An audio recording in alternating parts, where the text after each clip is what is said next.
My child, if this notebook is now in your hands, it means the time has come for you to know what I have carried inside me for so many years. Like one who hides a wounded bird in her chest, I do not write out of vanity, nor for revenge.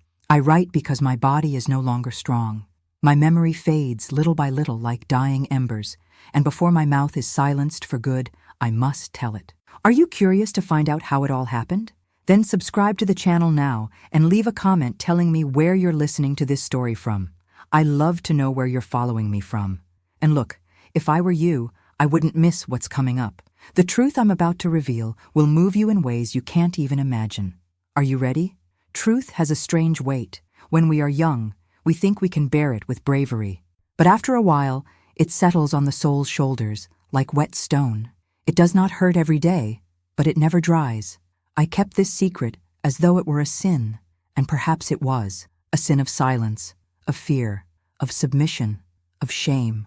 But it was the only way I knew how to keep breathing. Today I am old. My fingers tremble. My legs do not obey as they once did. But the heart, it still knows how to cry. And it is with my heart that I write. My hands may be weak, but my feeling is still whole. I will tell you the story of a love that became pain, of a sister who was born as mine, but was the daughter of my husband. Yes, my child, read that again, slowly. Because even now, after all these years, those words still sound like stone breaking glass. But before you rush to judge, I ask you to listen with compassion. I was no saint, but I was no monster either. I was a woman. And being a woman, in my time, meant learning to stay silent when you wanted to scream, to smile when you wanted to run, to pray when you wanted to vanish from the world. My name is Maria das Dores, a name that sounds like an omen. I was born in a time when a respectable woman was one who endured. I married young, as was custom, to an older man, a working man, respected by the town. Antonio was his name, strong, soft-spoken, the kind few dared to disobey. I, foolish with love and raised to obey, handed my life entirely into his hands, not knowing I was also handing over my sister's future. My sister Rosa was born nearly 20 years after me. A surprise in the family, a late child, a womb thought barren. She came small, beautiful, with light eyes like his. But no one noticed that, or if they did, they pretended not to. For in those days, what one pretended did not hurt. I was the one who raised her. Bathed her, rocked her, changed her cloth diapers, sang her lullabies. She was mine in my heart, and in truth she was, but in blood. The blood held another truth. I did not learn it all at once. Life, my child, is like that. It leaves breadcrumbs, traces of truth we step on without noticing. But one day, when the floor creaks in a new way, we understand we've stepped where we ought not. I held it all in silence, and that silence gnawed at me like a worm in old wood. But now, at last, I can speak, for my mouth no longer fears, and if God will judge me, let it be for having loved too much, believed too much, suffered in silence too long. This is the beginning of my story, and all that follows because life does not forgive those who stay silent forever. In those days, my child, a proper young woman did not choose a man. She was chosen, and with luck, chosen well. The heart might flutter for some boy in the village, but what truly mattered was the judgment of one's parents and the suitor's reputation. And Antonio, well, no one dared speak ill of him. I first saw him on a Sunday just after Mass. He wore a light-colored suit, clean-shaven, hat in hand, eyes lowered, as was proper for a serious man. I had just turned 17, though at that age, a girl was already considered fit for the altar. I wore a navy blue dress sewn by my mother, and I recall the sash was tied too tight, making it hard to breathe. Antonio came accompanied by compadre Joaquim, a friend of my father. They approached us with that polite, respectful air, but in Antonio's gaze, there was something that made me lower my eyes and flush. It was not vulgarity, nor hunger. It was certainty, the gaze of a man who had already made up his mind. That evening, my father remarked that Antonio was a widower, owned a small shop on the upper street, was a man of few words and much work. He also said Antonio had asked about me. My mother said nothing, and in her language, that was approval. 2 weeks later, he came with the compadre to formally state his intention. He brought guava sweets, a small bundle of wildflowers, and the proposal. He didn't speak sweetly, but he spoke plainly. Said he wanted a companion, a tidy home, children someday, and that he saw in me the kind of woman who could cultivate silence and strength, virtues he admired. They didn't ask if I agreed. In those times, one didn't ask for consent the way one asks for borrowed sugar. Consent was given in silence, and in the wedding dress being stitched. We were wed 3 months later. The dress was white, simple, embroidered at the sleeves. The church, small and filled with neighbors and kin. I smiled with my lips, but my heart beat uneasy. It was fear, it was mystery, it was surrender. That first night, he was gentle, not romantic. Antonio was no man for poetry, but respectful. I trembled like a sparrow. He, silent, did what was expected of a husband. The years that followed were quiet. There was no love as in the storybooks, but there was a peace agreed upon. He worked hard, came home for meals, slept early. His manner was solemn, his voice low, but he never once raised his hand to me. And in our time, that alone was a blessing. In time, I learned to read his silences, to understand that his few words were his way of saying much, that his hand upon mine, in silence, was a kind of care. I admired him. Yes, I did. I found his restraint handsome, his posture noble. He was no man for parties or fuss. He was the sort of man who walks by and others stand straighter. In the village, they all said I was fortunate, and I believed them, until the day I discovered that my fortune was also my burden. But that was still in the future. When Mama told us she was expecting another child, many in the village widened their eyes. She was already a woman of age, with silver in her hair and hands worn from years at the sewing table. Papa, too, was stooped, his cough ever present, his eyes forever looking toward the past. By then, I had already been married to Antonio for more than 2 years. The news of her pregnancy was met with astonishment and, for some, even laughter. But Mama, always resolute, said a child is a blessing, no matter when it comes. When Rosa was born, the house seemed to come alive again. There was a new cry, a new life running through walls long accustomed to silence. She came into the world small, with pale blue eyes no one could explain. Her skin was fair, and her hair a soft brown that shone golden in the sun. Mama said it was from some old European ancestor, though the neighbors whispered other things. I fell in love with her from the first moment. She was my sister, yes, but also my living doll, my relief on long days, the perfect excuse to visit Mama every afternoon, even as a married woman. Rosa grew up in my arms. I was the one who taught her to walk, caught her first falls, told her bedtime tales. Antonio, always so reserved, showed a curious affection for Rosa. He said she was a special girl, brought her sweets in secret, carved her little wooden toys. I found it endearing. After all, it was only natural that he'd grow fond of my little sister. Only much later would I see that his fondness crossed the line of innocence. At the time, everything seemed right. Rosa would run through my parents' home and often came to ours when Mama was busy. She called Antonio Tonho, a nickname no one else used, and he would smile, something he rarely did. I, foolish and glad, found it charming. Watching my husband be kind to my baby sister warmed my heart. I did not see what stood plainly before me, not from blindness, but from trust. And because, in those days, a woman who suspected too much was considered bitter, better to pretend than confront. Rosa grew quickly, bright and full of laughter, sweet to all, but especially to me. She called me her sister mother, and so it was, for many years. I, with my quiet home and daily duties, and she, bringing color to everything she touched. In those days, I believed life had finally settled, that despite the distance between my youth and her childhood, we would remain the kind of sisters nothing could separate. But I was wrong, for blood, my child, has strange ways of avenging the ignorance of the living. Marriage, my child, in those days was less of a choice and more of a fate. No one asked me whether I loved Antonio. Not even I asked myself. One accepted what came with a father's blessing, food on the table, and a clean name in the town. The rest was built, brick by brick, of patience, silence, and habit. The day of my wedding was clear, the sky blue without a single cloud. I remember wearing the white dress Mama had sewn and the shoes I borrowed from my cousin. The church was full. Antonio stood waiting with the same expression he always wore, firm, unsmiling, but eyes alert. When I gave him my hand, it felt like handing over my life in a sealed envelope, not knowing what was written inside.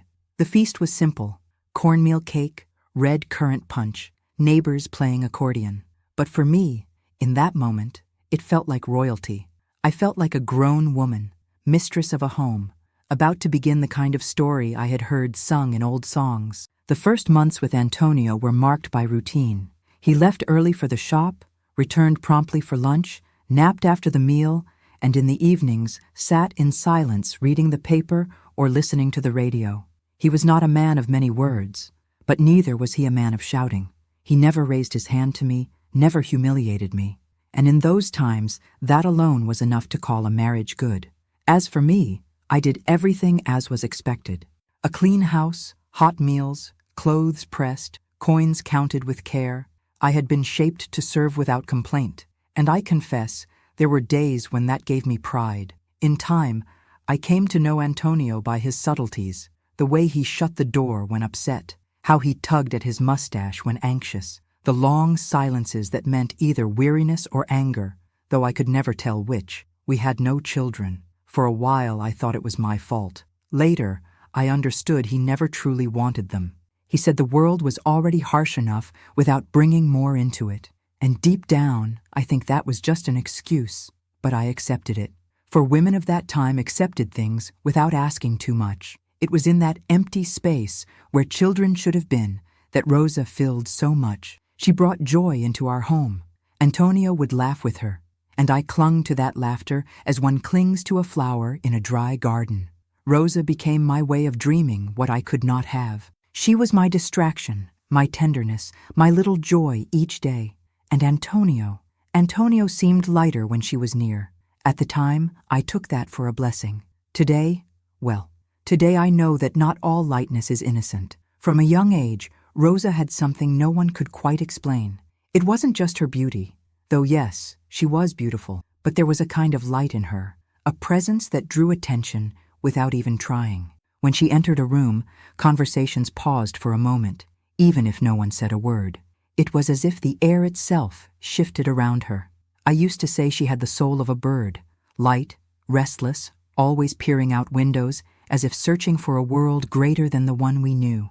Rosa asked many questions. She did not accept simple answers. She was thirsty for everything: knowledge, feeling, life. Mama said she was too smart for her own good.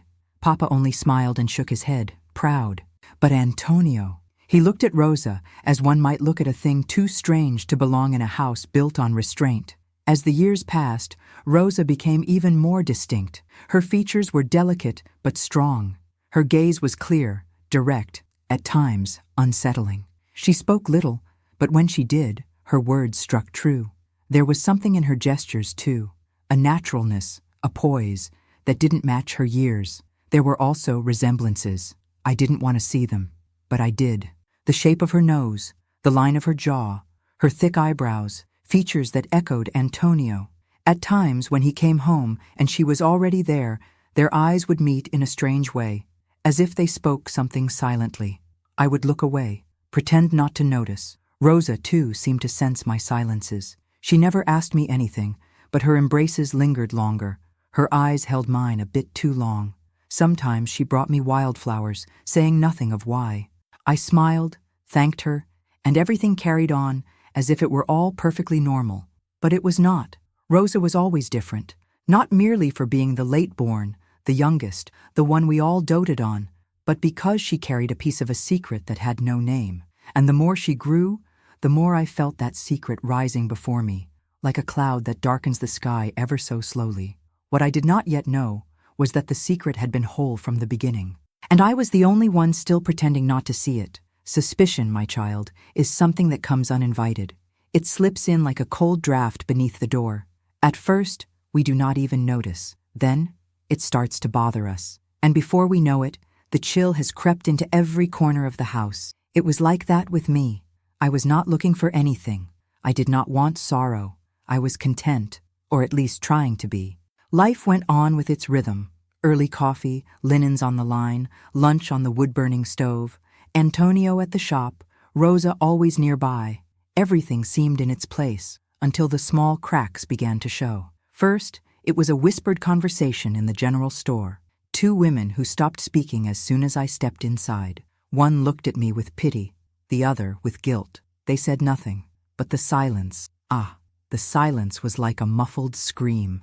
Then there was old Dona Lourdes, the midwife, who pulled me aside and said softly that the world held mysteries known only to God and older women. She said it while staring directly at Rosa, who was playing at a distance. I laughed nervously, pretended I did not understand. Another time, I was searching for an old scarf in Mama's cedar chest. As I sifted through her things, I found a yellowed letter hidden among lace. It dated back to the time of Rosa's birth. The handwriting was Mama's. The words weren't clear, but they left a bitter taste. She wrote of a mistake, of forgiveness she hoped to find in God, and of a child who was half mine and half not. I put the letter back. My hands trembled. My heart pounded like a drum, and yet I kept silent. Still, I chose to doubt the doubt. But I started to watch more closely. I noticed how Rosa avoided being alone with Antonio after she began to grow, how he, in turn, seemed unsettled when she was near. There were no words, but the air between them was heavy, and I, standing there between them, pretended not to see, not to feel, not to know, but suspicion. It does not forgive. Once it is born, it grows on its own. It settles into gestures, into sleepless nights, into restless dreams. It was around that time I began to lose my appetite. I looked at Antonio's face and saw, not the man I married, but a man I no longer recognized, a man with secrets, a man who could be my sister's father. There are things in life that break us from within without making a sound. It is not a scream, it is not a tear, it is a silence that settles and never leaves. The revelation that struck me that afternoon came just so, wordless but devastating. It was a Sunday.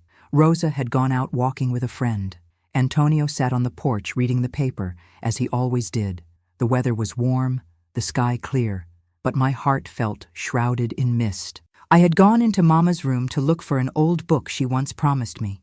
Rummaging through her dark wooden wardrobe, I came upon a small fabric box, faded by time, with the word Hope embroidered by hand. I could not resist. I opened it. Inside, among tiny keepsakes, were more letters, many letters, all written by Mama.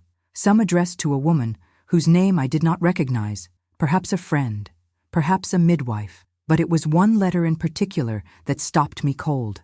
It was brief, a single page. Written in plain words, it said that Rosa had been conceived in a moment of weakness, that the shame weighed heavier than the guilt, that no one could ever know, that the secret belonged to her, to God, and to a man whose name had been scratched out with such force that the ink alone had not been enough to erase him. Even with the name struck through, I knew. Deep in my soul, I already knew. I closed my eyes. The room spun. The words on the letter burned in my ears like flame. I tasted bitterness in my mouth. My body felt light, as if it wished to drift far away. But I stood there, still, the letter between my fingers, holding the weight of 100 years of silence. I walked slowly back to my house. Antonio still sat on the porch, flipping through the paper. He looked at me but said nothing. And I said nothing either. I passed by him like a ghost. That night, I lay beside a man who, I now knew, was not just my husband. He was also the father of my sister. I wanted to scream. I wanted to weep. I wanted to disappear. But I did none of those things. I only closed my eyes and began to die in silence. I could have screamed. I could have taken the letter and thrown it in his face. I could have dragged the truth out of him with tears, with fury, broken dishes, threats to leave.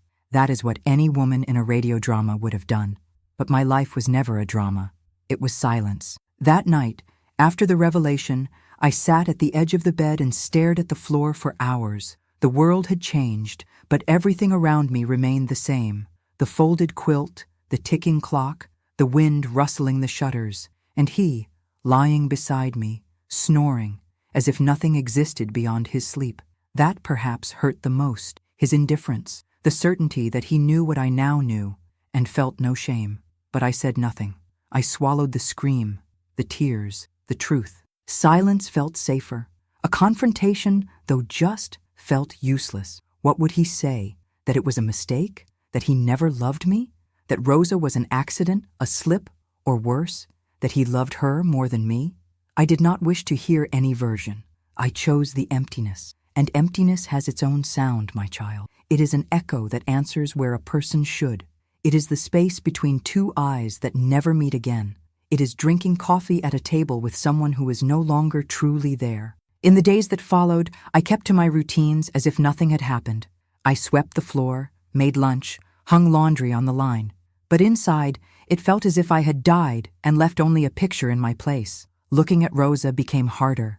She still hugged me sweetly, still called me my sister mother, but there was a hidden sorrow in her eyes that I now understood. She knew. Perhaps she had always known. Not in words, but in instinct. And Antonio remained unchanged. But in his calm, there was cruelty, contempt, the certainty that I would not confront him. And he was right. I never did. I never asked, never demanded, never cried aloud. And that silence, more than any spoken word, became my heaviest burden. Because it was then that I realized I was not only betrayed, I had become a silent accomplice to a secret that destroyed me, day by day. Before everything was revealed, Rosa had a light in her eyes that seemed from another time, another world. It was a mix of joy and curiosity, as if she carried within her a good secret, the kind one keeps close so as not to ruin it. She found beauty in everything, in the gray sky before rain, in the water trickling off the eaves, in autumn leaves scattered on the ground. But after that time when everything changed, though not a word had been spoken, the light in her eyes began to fade. Not all at once, not like a lantern snuffed by a gust. It was like a candle burning itself from within, slowly, until only the scorched wick remained. She stopped running through the corners of the house. She stopped humming as she arranged the flowers in the vases. Her hugs grew rare, her laughter shy. There was a shadow where once the sun had lived. I began to notice how she looked at me when she thought I wasn't watching. It was a look full of questions, but also full of guilt, as if she were saying, "Forgive me for what I never chose." And I wanted so badly to hold her, to tell her it wasn't her fault, that the wrong belonged to the world, to time, to the silences forced upon us. But I didn't say it. I couldn't. There was a knot in my throat that not even tears could undo. Antonio pretended nothing had changed. He continued treating her with that same measured gentleness, that same restrained care that once charmed me, and now made me sick. I watched the two of them with the eyes of a ghost. I, who once was sister, wife, mistress of the home, was now merely someone who observed her own life from the outside. Rosa grew quickly after that, as though she longed to escape childhood, to flee memory. She began to go out more, to speak with other girls, to stay longer at school. But her eyes, those eyes never returned. And it is those eyes that follow me still, because they spoke what neither of us ever dared to say aloud. 10.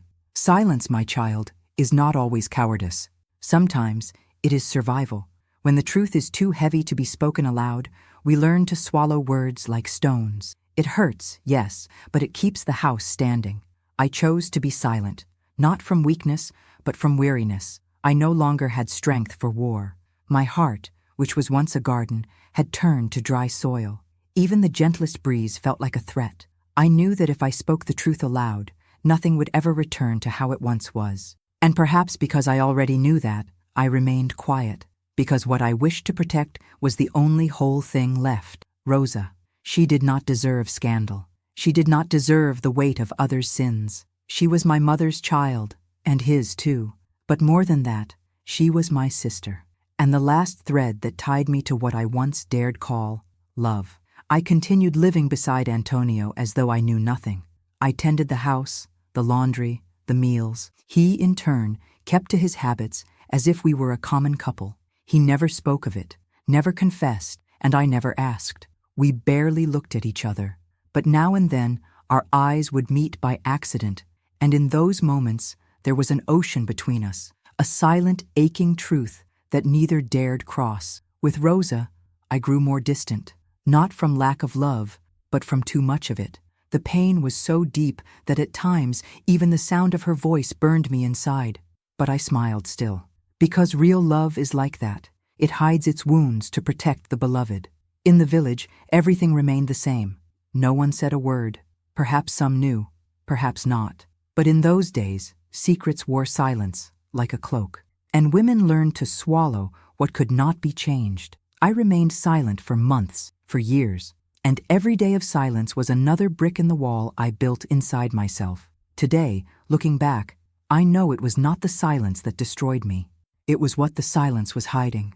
My mother was a woman of few words, and many sorrows. Sorrows she never named, but which spread quietly through her gestures. The way she folded kitchen cloths, the strength with which she scrubbed the floor, the long pause before answering the simplest of questions. After Papa died, it was as if she shrank, not in body, but in spirit. Her gaze was lower, as though always searching for something on the ground. And even with Rosa as a small child, Mama never seemed joyful. It was as though she longed for something she had never truly known. Back then, I thought it was simply grief. But after I learned the truth about Rosa and about Antonio, I began to see Mama's silences through different eyes. It was clear. She knew. She had always known. And still, she chose silence. I remembered the nights I heard her crying softly in her room, the times she watched me quietly, as though she wished to tell me something, but was stopped by a knot in her heart. I remembered the hidden letter, the lines written with pain, and I understood. Mama bore the secret as one bears a cross, not to protect Antonio, of that I am certain, but for me, and for Rosa. She knew that if the truth ever came to light, 2 lives would be shattered, mine and Rosa's. So she kept silent. It is easy to judge, to say she should have spoken, stopped it, fought back, but only those who live inside fear understand the price of truth. Mama loved me. I know this. She loved me so much that she chose silence so that I might have some chance to go on living. And I wonder, to this day, how many times she longed to tell me, how many times she swallowed words that burned like coals, how many nights she slept wrapped in the secret, praying it would die with her. But the secret did not die. It stayed. It grew. And now, it looks at me in the mirror, with my mother's eyes. The day Rosa left, there was no storm, no thunder, no shouting. It was a clear day, with a clean sky and a soft breeze. And perhaps that made it hurt even more, because everything around us seemed peaceful, while within me, the world was collapsing. She did not announce her departure with a scene. She did not pack her things in plain view. She left no dramatic letters. She simply said with that voice that already carried more woman than girl, "I must go, sister. To live, to breathe." My heart heavy, I merely nodded. I did not ask where, nor with whom, nor why, because deep inside I knew. Rosa needed to flee a home that loved her and destroyed her all at once. A story that was not her fault, yet wrapped around her like a web no one could see. She hugged me tightly. A hug that hurt more than any blow.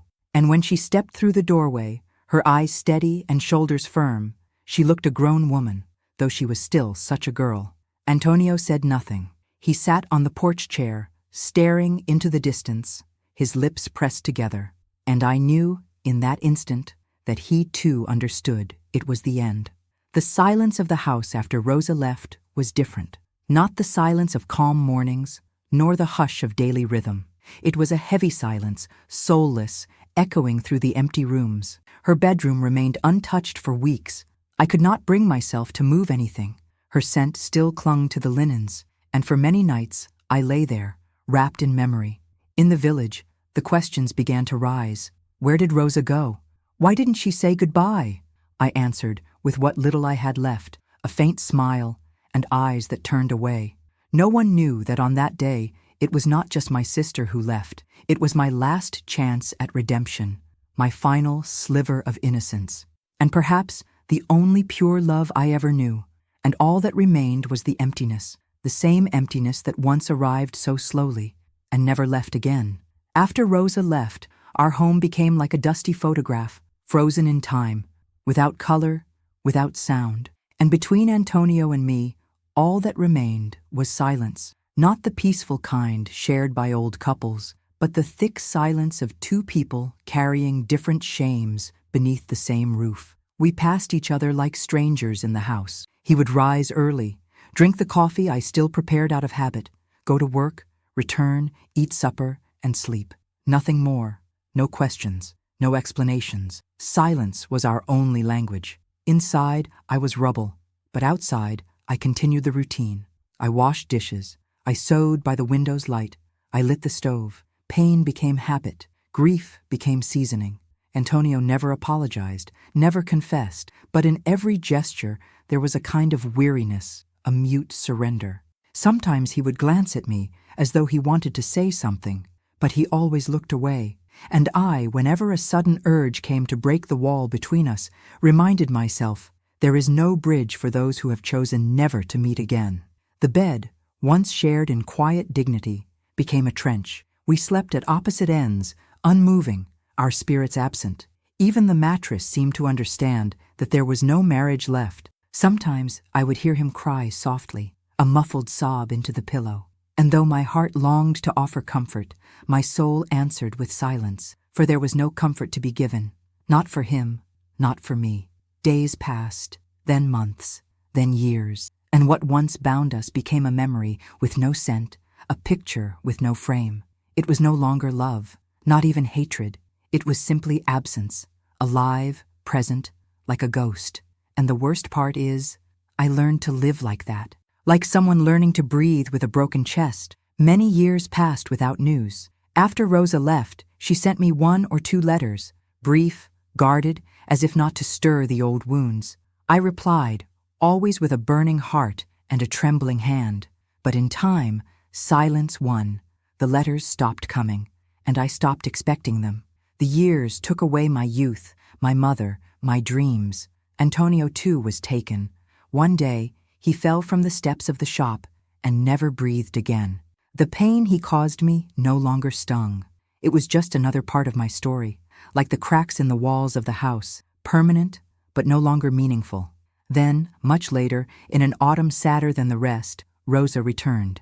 She arrived unannounced, knocked at the door like the girl who used to gather flowers. When I opened it, I saw before me a grown woman, streaks of gray in her hair, deep eyes, but still with that old light, now hidden beneath a veil of memory. She smiled, and my world, still for so long, seemed to turn once more. We said nothing at first. We simply looked at each other, as if trying to gather an entire life in one glance. Then she hugged me, a hug that sealed all that was never spoken, the forgiveness, the longing, the shared guilt.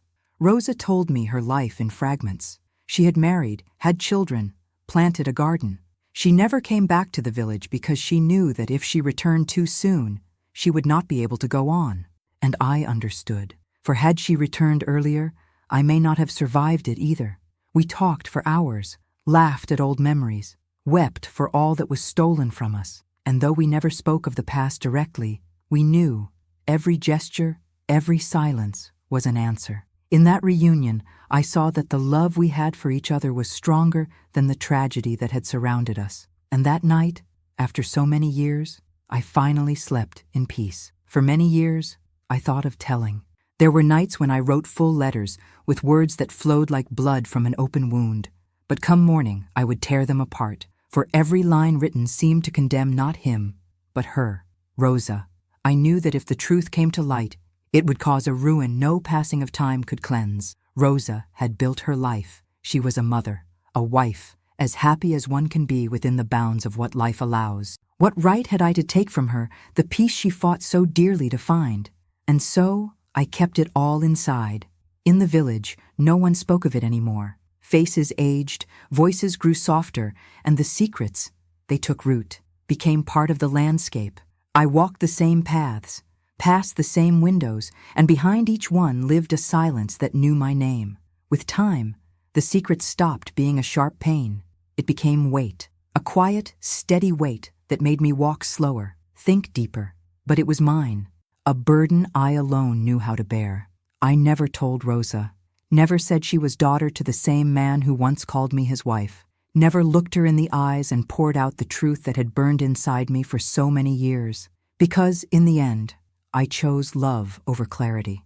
And love, sometimes, is made of sacrifice, of words left unsaid, of truths buried deep.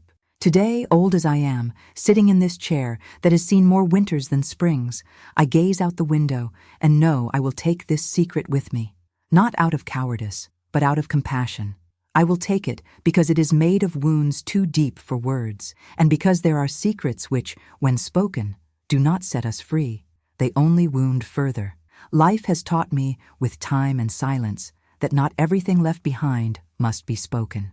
Sometimes, what remains are the small gestures, the long glances, the embroidery stitched at the end of an afternoon. That is where true love lives, in care that needs no explanation. Today, as I feel my body slowly weaken, I think of Rosa, of all that we lived, of all that we did not, and of what I leave for her, even without telling everything. I leave behind the house, clean though old, still carrying the scent of coffee and memory. The walls still bear the marks of her small hands, childhood scribbles I never painted over. May they remain, witnesses to a time when the world still seemed whole. I leave behind the garden, tended anew even with trembling hands. The flowers she loved, daisies, jasmine, rosemary. Caring for them made me feel I was still caring for her, though far away. I leave behind letters I never sent, hidden in the drawer of the bedroom wardrobe. They have no address, no date, but within them is everything my heart never managed to say aloud. If one day she finds them, may she read them slowly and understand. Above all, I leave her the certainty that I was her sister until the end, a sister in soul, in sorrow, and in affection. I loved Rosa as if she were part of me, and perhaps she was. She does not need to know everything to know that she was loved. Love does not always come with explanation. Sometimes it simply is, and it remains, even after we are gone. If she looks for me once I am no longer here, I hope she finds what I left: care, silence, and this whole tenderness that endured through time, through the secret, through absence. And may she know, even without words, I left without saying everything, but loving with all that was left of me. If you liked Grandma's story, don't forget to like this video and subscribe to the channel so you can hear more stories like this and share them with other people who might be inspired by this story of overcoming. Tell me in the comments, have you ever been in a similar situation? How did you react? A kiss on the heart from all of you, and until the next story.